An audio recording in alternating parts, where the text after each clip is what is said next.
What's up? I'm Sean Grant. I'm 40 years young. Don't look any more than 28.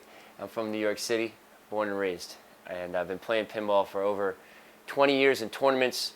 I started when I was 4, so it's 36 years of play. I'm probably the best player in the world that's never owned a machine in his life. I am not one of the types that knows how to fix them, so I've always let other people do that. I prefer to play them and then let them deal with all the havoc I wreak on their machines.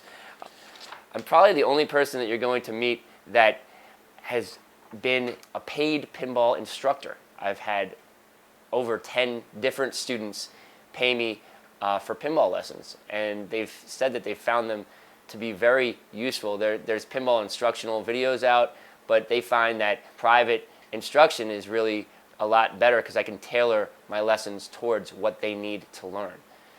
I've been chasing a dream for over 20 years. I started playing in tournaments at Papa 2, and that was the first time I ever heard of a tournament. I had always been the best player that I had ever seen, so to go to a tournament and compete against people that were as good, if not better than I was both invigorating for my competitive nature, and also it gave me a challenge. It gave me something that I wanted to achieve, and I've been trying to achieve that. I've been very close many times. This year, I finished 4th in the largest match play tournament in history. My goal has been for a long time, but I feel like I'm closer to it than I've ever been. So that's my story. I mean, I haven't had a lot of support from my parents. My girlfriend is not a huge fan of the fact that this is something that I'm chasing. I spend all my vacation time from the restaurant that I work at going to pinball tournaments all over the world, but I love doing it. That's my vacation. I love to compete. I love to travel and play in tournaments and try to become the best. I've been to London, was hoping to go to Germany last year, but I didn't qualify. I traveled to Seattle, Chicago, Pittsburgh. I go to as many local tournaments as I can afford to go to. I started playing pinball when I was 4 years old. I used to stand on milk crates to be tall enough to be able to see the play field. I think I started beating my dad regularly when I was about 7 or 8 years old. I grew up in New York City. There was pinball in every pizzeria, in every deli, and there were arcades that were flourishing at the time. Even if they were a little bit scary to go into, we'd still take the risk, my father and I, and play some pinball.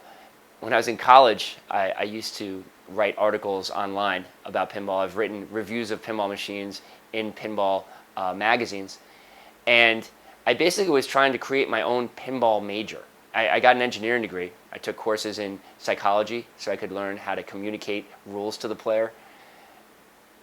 My goal has been to be a pinball designer for my whole life, basically. I have designed video games as a profession. I currently work in a restaurant, but I'm working on iPad applications and iPhone apps, game apps now. My dream would be to become a pinball machine designer. And I hope that I can consult for them. That would be a dream of mine, to be able to do that. Outside of the competitive aspect of pinball, there's also the fact that I would just love to make machines and be part of what I think is the most beautiful art form that we currently have in America, which is pinball machines. Back in the day, they didn't always have licensed themes. They used to be a lot more original, and it would be nice if we could bring some of that back. I just think that pinball is the most fun, most artistic, most creative thing out there. It's a huge part of my life.